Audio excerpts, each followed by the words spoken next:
በስመ አብ ወወልድ ወመንፈስ ቅዱስ አሐዱ አምላክ አሜን። ውድ የክርስቶስ ቤተሰቦች በባለፈው ሳምንት ቤተክርስቲያን አንዲት ናት በሚል ተነጋግረን ነበር። ዛሬ ላይ ደግሞ ቤተክርስቲያን ካሏት ባህሪያት የባህር መገለጫዎች ውስጥ አንዲት ናት ከሚለው ቀጥሎ ቅድስት ናት የሚለውን እናያለን። እግዚአብሔር አምላካችን ምስጢሩን ይግለጽልን። ቤተክርስቲያን ቅድስት ናት። የባህሪው መገለጫዎቿ ቅድስት ናት የሚባለው ቅድስና የእግዚአብሔር የባህሪው ነው። ለቤተ ክርስቲያን ደግሞ የእግዚአብሔር የባህሪው የሆነው በጸጋ የተሰጣት ነው። ስለዚህ የቅድስናዋ የንጽህናዋ መሰረቱ ምንጩ እግዚአብሔር ነው። ከእግዚአብሔር ቤተ ክርስቲያን ታገኘዋለች። ራሱ ክርስቶስ የቤተ ክርስቲያን ራሷ ስለሆነ ሐሳቧም እርሱ ስለሆነ ሰሪዋ መሪዋ እርሱ ስለሆነ ስለዚህ ቤተክርስቲያን ራሷ ቅዱስ ስለሆነ ሕዋሳቷ አካሏ ቅዱስ ነው ማለት ነው። አካሉ ስለሆነች አካሉ ደግሞ የቅዱሱ አካል እስከሆነች ድረስ እርሷ ምንድናት ማለት ነው? ቅድስት ናት።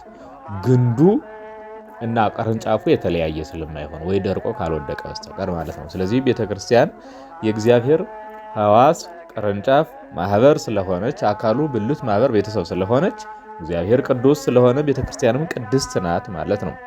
ስለዚህ ቅድስና የእርሷ መገለጫ ሲሆን ተጋድሎን ያልጨረሰ ማንኛውም ሰው ግን ቅዱስ ተብሎ በሕይወት ዘመኑ ሊጠራ አይችልም። ማንም ሰው ቅዱስ ተብሎ መጠራት በሕይወት ዘመኑ እያለ አይችልም። ከሞተ በኋላ ከ50 ከ60 ዓመት በኋላ እምነቱ ምን ብሎ ያምን ነበር? መጻሕፍትን ጽፎ ከሆነ የጻፋቸው ኑፋቄ አለበት የለበትም? ለሰው እንቅፋት ይሆን ነበረ? አርአያነት ነበረው ወይስ የሚያስነቅፍ የሚያስተች ስነ ምግባር ነበረበት ወይ የሚሉት በጠቅላላ ሕይወቱ ከዛ ከሞተ በኋላ ደግሞ ከመቃብሩ በራእይ ለቅዱሳን አባቶቻችን ለጳጳሳቱ፣ ለካህናቱ፣ ለተለያዩ ምዕመናን በራእይ የሚያሳያቸው ከሆነ ደጋግመው ወይም ከመቃብሩ ላይ ታምር የሚያሳይ ከሆነ በተለያየ መንገድ እግዚአብሔር ቅድስናውን የገለጸለት ቅዱስ ነው የሚለውን ለቤተ ክርስቲያን ልጆች በተለያየ ሁኔታ በአንድ በሁለት በሶስት በብዙ ምስክር ቅድስናውን ካረጋገጠ በኋላ ይህ ቅዱስ ነው ተብሎ ታቦት ይቀረጽለታል፣ ቤተ ክርስቲያን ይታነጽለታል፣ ስሙ መታሰቢያ ይደረግለታል።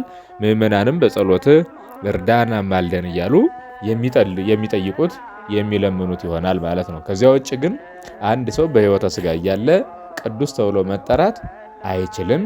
ቀኖና ቤተ ክርስቲያን አይሰድም። ህብረቱ ግን በጠቅላላ የምዕመናን አንድነት ህብረት ግን ቅዱስ ተብሎ ይጠራል። ስለዚህ ቤተ ክርስቲያን ደግሞ የምዕመናን ህብረት ስለሆነች ራሷ ክርስቶስ የሆነላት ስለሆነች ቅድስት ተብላ ትጠራለች ማለት ነው። ስለዚህ ቤተ ክርስቲያን ቅድስት ብቻ ሳትሆን ከቤተ ክርስቲያን ህብረት ውጭ ያሉትን አሕዛብን፣ መናፍቃንን፣ አረሚዎችን ወደ ራሷ አስባ የምትቀድስ ሁሉ ናት። ስለዚህ ቤተክርስቲያን የምትቀድስ ሁሉ ናት። ቅድስና ሰዎች እንዲኖራቸው የምታደርግ ኃይል ክህለከዊን ፖቴንሻል የተሰጣት ናት ማለት ነው ቅዱስ ቤተክርስቲያን።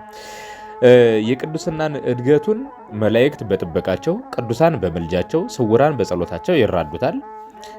መላእክት በጥበቃቸው ነው፣ ቅዱሳን በመልጃቸው፣ ስውራን በጸሎታቸው። በጠቅላላ የእነሱ ሁሉ ርብርብ የቤተ ክርስቲያንን ቅድስና ለምዕመናን የሚሰጠውን ቅድስና ይጠብቁታል ማለት። አንድ ሰው በሕይወተ ሥጋ እያለ ይወጣል፣ ይወርዳል፣ ይወድቃል፣ ይነሳል፣ ይደክማል፣ ይጠነክራል፣ ይበረታል። ስለዚህ እንደ ጨረቃ መጉደል መሙላት መጉደል መሙላት ስላለበት የእያንዳንዱ ክርስቲያን ያንን ሁሉ ደክሞ እንዳይቀር ወድቆ እንዳይቀር ወደ ንስሐ እንዲመጣ ወደ ብርታት እንዲመጣ በእምነት እንዲበረታ በእውቀት እንዲጎለምስ ቅዱሳን በጸሎታቸው ይራዳሉ።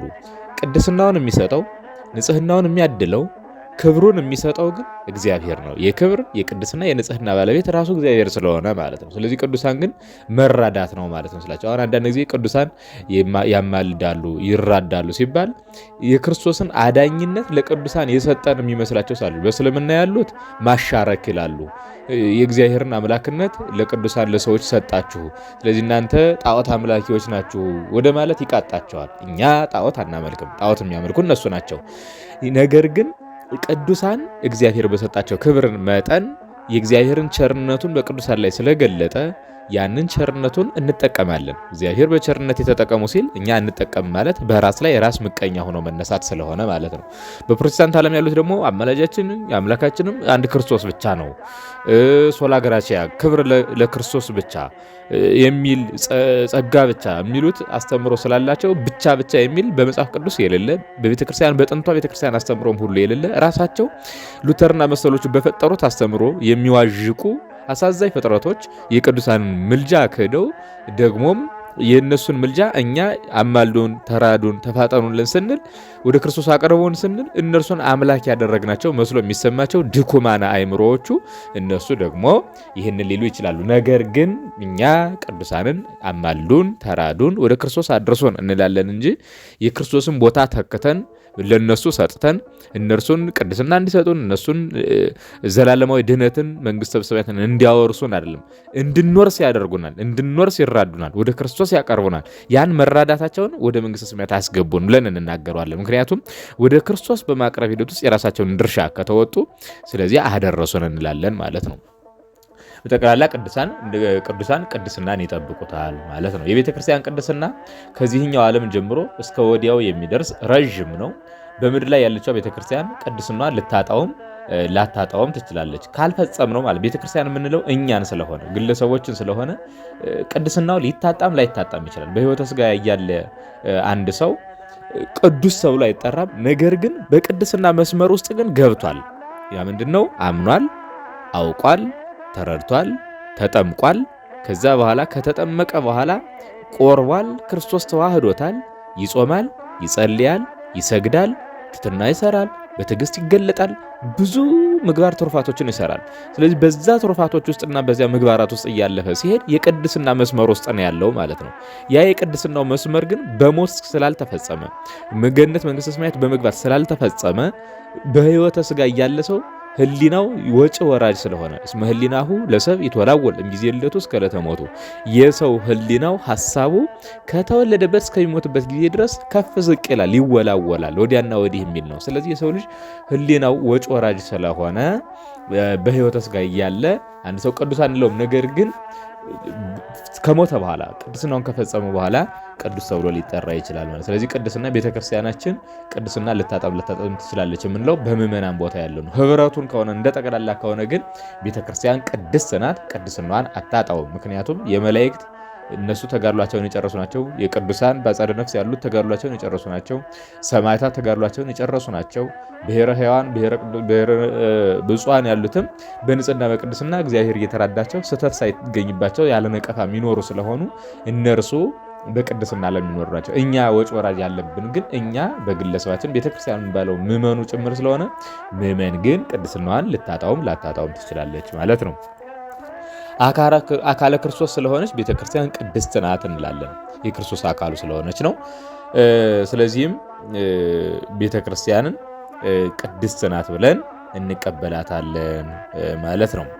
ቅድስት በሆነች በአንዲት ቤተክርስቲያን እናምናለን ይላሉ ሰለስቱ ምዕት ወነአምን በአሐቲ ቅድስት ቤተክርስቲያን እንተ ላዕለ ኩሉ ጉባኤ ዘሐዋርያት። በአንዲት ቅድስት በሆነች ቤተክርስቲያን እናምናለን። ሰለስቱ ምዕት በአንቀጸ ሃይማኖት ወይም ጸሎት ሃይማኖት በሚባለው ጸሎት ላይ አስቀምጦታል። ጌታችንም እኔ ቅዱስ ነኝና እናንተም ቅዱሳን ሁኑ ብሎ ዘሌዋውያን 19:11 ላይ አስቀምጧል። ስለዚህ እያንዳንዱ ምዕመን በቅድስና ሕይወት እንዲያልፍ ነው የተጠራው። ጥሪያችን ለቅድስና ሕይወት ነው። ጥሪያችን ለንጽህና ሕይወት ነው። ጥሪያችን አንዲት ናት እንዳልነው በዚያች አንዲት የሆነች በቅድስና በምትገለጸው በአንዲት ቤተክርስቲያን ውስጥ በዚያች ጋር መገናኘት መቻል ይጠበቅብናል ማለት ነው። ስለዚህ ቅዱስ ጳውሎስ ይህንን ሲያረጋግጥልን ማንም የእግዚአብሔርን ቤተ መቅደስ ቢያፈርስ እግዚአብሔር እርሱን ያፈርሰዋል በየት በገሃነመ እሳት። የእግዚአብሔር ቤተ መቅደስ ቅዱስ ነውና ያውም እናንተ ናችሁ። ስለዚህ ያውም እናንተ ናችሁ ምኑ የእግዚአብሔር ቤተ መቅደስ ምን የሆነው ቅዱስ ነውና የእግዚአብሔር ቤተ መቅደስ ከሆነኛ እርሱ ደግሞ የእግዚአብሔር ቤተ መቅደስ ደግሞ ቅዱስ ነው። ቅዱስ ባልሆነ ቤተ መቅደስ ውስጥ እግዚአብሔር አያድርምና አንድ ንጉሥ ባልተጸዳ ዲኮሬሽን ባልተሰራለት ሽታው በጣም በሚያስጠላ በሚዘገንና በጣም ላፍንጫ በሚሰቀጥጥ አይነት ሽታ ውስጥ አንድ ንጉሥ አንድ ሰው እንኳንስ ንጉሥ ይቅርና ማንኛውም ሰው በዚያ ቤት ውስጥ መግባት አይፈልግም። እንኳን ሊገባ ማየት አይፈልግም። ምክንያቱም በሽታ ያመጣበታል፣ ለሰውነት ምቾት አይሰጠውም። ስለዚህ እዚያ ቤት ውስጥ ያ ሰው መግባት እንደማይችለው እግዚአብሔርም በእኛ ውስጥ ሊያድር የሚችለው የእኛን ሰውነት ቤተ መቅደስ አድርጎ ሊኖር የሚችለው የእኛ ሰውነት የእኛ ቤተ መቅደስ እግዚአብሔርን ለመቀበል ዝግጁ ሆኖ ሲገኝ ነው። ምን ማለት ነው? በንጽህናው፣ በቅድስናው፣ በትህትናው፣ በምግባር በትሩፋቱ መዓዛው እግዚአብሔርን የሚጠራው ሲሆን ማለት ነው። መዓዛው እግዚአብሔርን የሚጠራው ሲሆን የዚያን ጊዜ እግዚአብሔር በእኛ ያድራል ማለት ነው። እግዚአብሔር እኛን ያያል፣ ይመለከታል፣ መዓዛችን ይስበዋል። ምግባራችን ማለት ነው። መዓዛ ምግባራችን ስቦት እግዚአብሔር በእኛ ውስጥ እንዲያድር እናደርገዋለን። ቤተ መቅደስነታችን እናረጋግጣለን። ያም የተቀደሰ ቤተ መቅደስ ነው ማለት ነው።